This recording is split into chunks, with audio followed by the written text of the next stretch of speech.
God's purposes are very high beyond our understanding. మన యొక్క ఆలోచన కంటే దేవుని యొక్క ఉద్దేశములు ఎంతో ఉన్నతమైనవి. We have been singing that Bible chorus. మనము దేవుని యొక్క బైబిల్ పల్లవిని మనం పాడుతూ ఉన్నాము. గ్రంథ వాగ్దానములన్నీ నావి. గ్రంథ వాగ్దానములన్నీ నావి. ఎంత స్వార్థము కదా. ఇది ఎంత స్వార్థం. All the promises are mine అంటున్నాం మనం. అన్ని వాగ్దానాలన్నీ నావి అని మనం చెప్తున్నాం. Very true. ఇది ఎంతో సత్యమైనది. All the promises are in the Bible, right from Genesis to Revelation, all are for ours. ఆదికాండం నుంచి ప్రకటన గ్రంథం వరకు ఉన్న గ్రంథ వాగ్దానాలన్నీ మనవే. But we have to appropriate them. ఇవన్నీ మనము వాటిని అనుభవించుకునే వారిగా ఉండాలి. It is only then we can enjoy them. అప్పుడు మాత్రమే వాటన్నిటిని మనము అనుభవించే వారిగా ఉంటాము. When God gives promises, దేవుడు మనకు వాగ్దానాలు ఇచ్చినప్పుడు, until that is fulfilled, the intervening time is a testing time for the believer. అవి నెరవేర్చబడేంత వరకు ఉన్న ఆ సమయము అది పరీక్షా సమయంగా ఉంది విశ్వాసికి. That we see in the life of Abraham. అది అబ్రహాము జీవితంలో మనం ఆ విధంగా చూడగలం. He was promised a son. ఒక కుమారుని ఇస్తానని దేవుడు వాగ్దానం చేశాడు. Until it was fulfilled, he was put into several tests. ఆ వాగ్దానం నెరవేర్చేంత వరకు అబ్రహాం జీవితంలో అనేకమైన పరీక్షలు గుండా Same thing happened to us. అదే విషయం మన జీవితంలో కూడా Right జరుగుతుంది. from the time we get a promise until it is fulfilled, the intervening time is a testing time. వాగ్దానం తీసుకున్న సమయం నుంచి అది నెరవేర్చబడేంత సమయం వరకు ఆ మధ్యలో ఉన్న భాగం అంతా కూడా పరీక్షా సమయము. And in order to enjoy that promise, we have to fulfill certain spiritual, scriptural conditions. దేవుని యొక్క వాగ్దానాన్ని మనం అనుభవించాలంటే లేఖనానుసారంగా కొన్ని షరతులు మనం నెరవేర్చవలసిన వారుగా ఉన్నాం. Watch night service would have taken a promise. అది January 1st. January 1st, December 31st, January 1st లో దేవుని యొక్క వాగ్దానాన్ని మనము కనిపెట్టి తీసుకుంటాము. You have taken it. అది మనం తీసుకుంటాము. You have enjoyed reading it. అది చదవడం ద్వారా మనం ఎంతో ఆనందిస్తాము. Now some homes when we visit in the first week of January, జనవరి మొదటి ఆ వారంలో కొన్ని కుటుంబాలను మనం దర్శించినప్పుడు, we ask what is your promise? మీ యొక్క వాగ్దానం ఏమని అడిగితే తల గోక్కుంటారు. వాళ్ళు తలగొక్కుంటారు. అసలు చూడవే బైబిల్లో ఉందా? అది ఆ విధంగా బైబిల్ ఎక్కడ పెట్టినారు కూడా మర్చిపోయినారు. అది ఎక్కడ పెట్టినారు కూడా మర్చిపోయిన వారు. I met one sister in Bilaspur. బిలాస్పూర్లో ఒక సహోదరిని కలవడం జరిగింది, మధ్యప్రదేశ్లో. That sister wrote all the promises that she received ever since she was born again on the back of the Bible on the empty pages. ఆ యొక్క Bible చివరి భాగంలో తను రక్షించబడిన దినం నుంచి ఇప్పటి వరకు ఏమేమైతే వాగ్దానాలు తీసుకుందో వాటన్నిటిని కూడా వెనకాల రాసి And when it was fulfilled also she wrote. అది ఎప్పుడు తన జీవితంలో నెరవేర్చబడిందో అది కూడా రాసింది. It runs into 2-3 pages.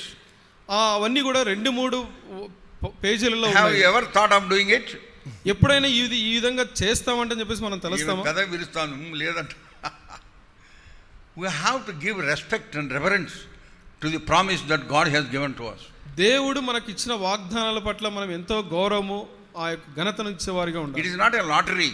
ఇది కేవలం ఒక యాంత్రికంగా తీసుకునే ఒక లాటరీ కాదు. Brother Buxing has introduced it so that we may learn to claim the promise.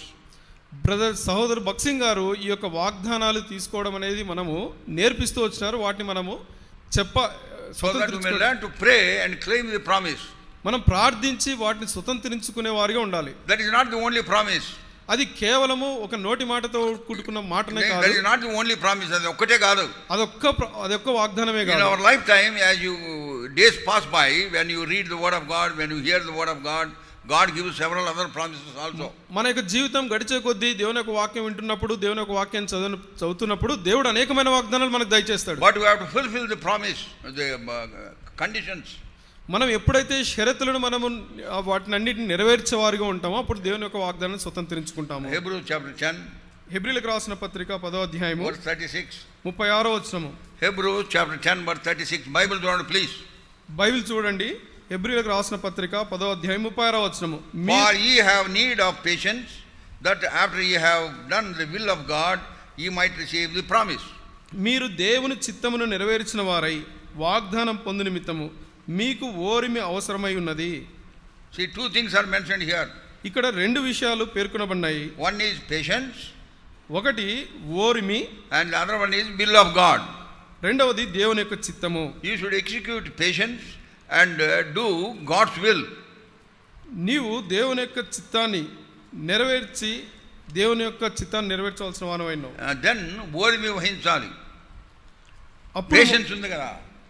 Patience and the will of God. దేవుని యొక్క ఓరిమి దేవుని యొక్క చిత్తము. You should wait until he will fulfill that promise.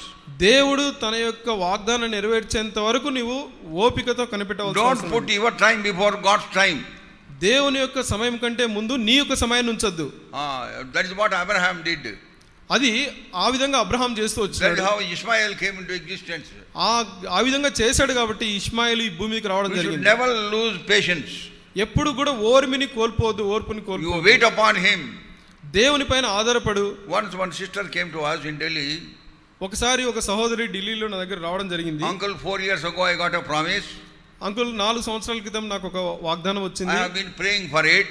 నేను దాని గురించి ప్రార్థన చేస్తూ ఉన్నాను. Nothing happened to me. ఇప్పటి వరకు ఏమి కూడా వాగ్దానం నెరవేర్చలేదు. So I stopped praying for that. నేను ఆ వాగ్దానం గురించి ప్రార్థన చేయడం నేను మానేశాను. That is very bad. అది చాలా దురదృష్టకరం. Then we counseled her, you should continue to wait upon the Lord. నీవు వాగ్దానం నెరవేర్పు కొరకు వాగ్దానం నెరవేర్చేంత వరకు దేవుని పైన ఆధారపడాలి. God has got his own timetable for you. దేవుడు నీ కొరకే ఒక ప్రత్యేకమైన సమయం ఏర్పాటు చేసినాడు. ఆ టైం వచ్చేంత వరకు you have to wait.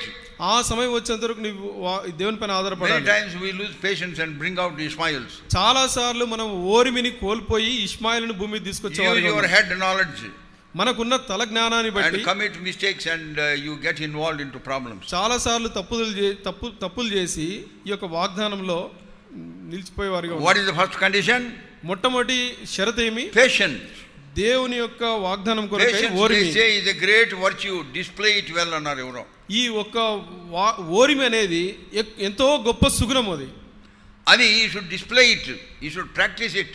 అది నీవు అభ్యసించవలసిన అవసరమైంది.